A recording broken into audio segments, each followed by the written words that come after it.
হাই friend, কি খবৰ? তো আজি খাচী মাংস বনাম।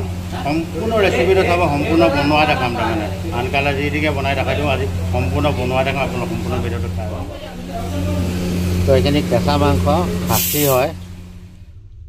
তো পোনপ্ৰথমবাৰ তেলত মই জিৰা দিছোঁ, গোটা জিৰা। তাৰপিছতে ডালচেনি, লং, ইলাচি গোটাকৈ অলপ তেলতে দিছোঁ। তাৰপিছতে পিঁয়াজ অলপ কাটি থোৱা আছিলে কেঁচাকৈ, পিঁয়াজ অলপ লগতে ঢালি দিছোঁ, অলপ হিলাই দিওঁ।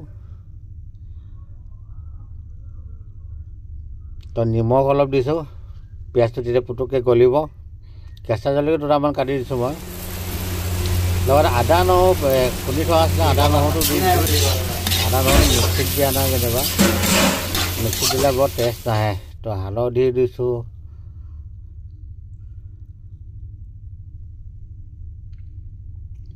জিৰা হয়, জিৰা পাউডাৰ অলপ দিছোঁ। তাৰপিছত মিৰ্চি পাউডাৰ হয়, চিলি পাউডাৰ ধনিয়া পাউডাৰ দিছোঁ।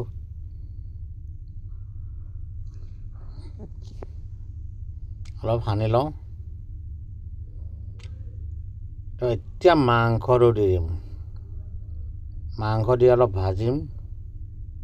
ভিডিঅ'টো আপোনালোকে সম্পূৰ্ণ চাব।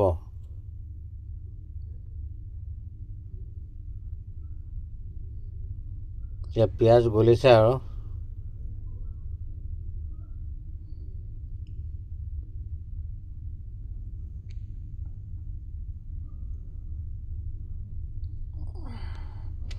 তো এতিয়া পানী দি সিজাম।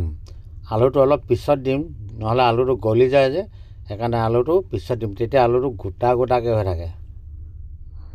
এতিয়া অলপ ষ্টিমটো বঢ়াই দিওঁ, উতলিব লাগিব, সিজিব লাগিব। আলুটো এতিয়া দিম, মাংসটো আধা সিজা হৈছে, আলুটো এতিয়া দিম। তাৰপিছতে মই কুকাৰত দিম।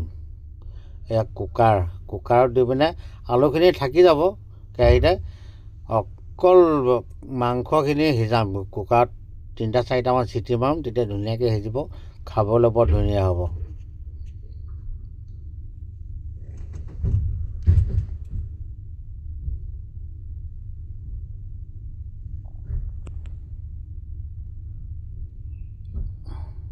তো জোল অলপো দি দিছোঁ, নহ'লে তলত লাগি ধৰিব যে কুকাৰত। অলপ জোল অলপ চিটি মৰাই হৈ গ'ল।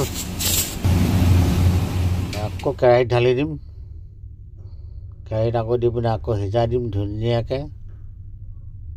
সম্পূৰ্ণ ভিডিঅ'টো চাব। ভিডিঅ'টো চাই ভাল পালে লাইক, কমেণ্ট, শ্বেয়াৰ কৰি দিব। গৰম মছলা অলপ দিছোঁ, মিট মছলা দিলোঁ।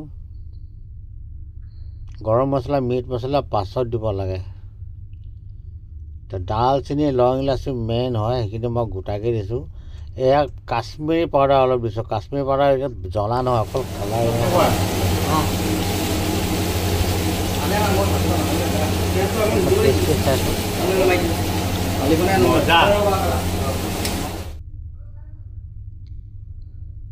তো মোৰ ৰেচিপি ধুনীয়াকৈ হৈ গ'ল। এয়া আকৌ মোৰ বেক চাইডে অলপ নাচি দেখাইছে মই ধুনীয়া বনাইছোঁ বুলি।